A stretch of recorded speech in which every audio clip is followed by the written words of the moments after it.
So the problem I was facing when I was creating my website,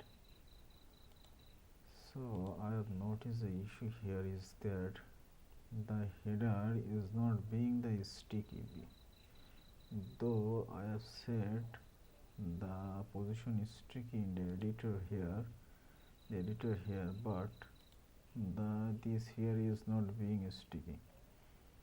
Okay, let me try again. Let me first sticky this section, this full header here, and set the position to sticky. Reload it, and do you see that the header is not being sticky? So now in this video we will fix this issue. So to fix the issue, we have to do at first is that we need to remove this one. Remove this position and add a custom class. Here I have set the class to the fixed header container or fixed header container. So now what we will do, we will add some custom CSS.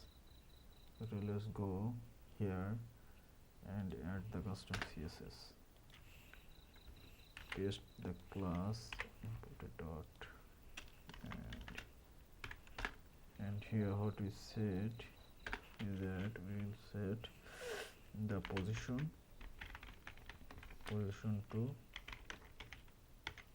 to fixed and hit save.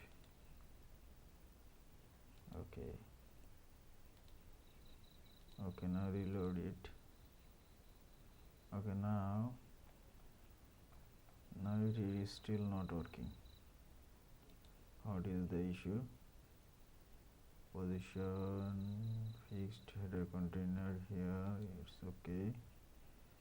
Header container, let me hit the save here. I think there is the issue. Okay, yes, that was the issue. We didn't set the custom class here. That's why the problem was occurring. Now this thing is fixed, but there is a problem. Do you see the header is going behind the content of the page? We have to do two things. One, we have to make the header full width, and also we have to bring the header to the front. So what we will do now, we will now hit the width to the 100%.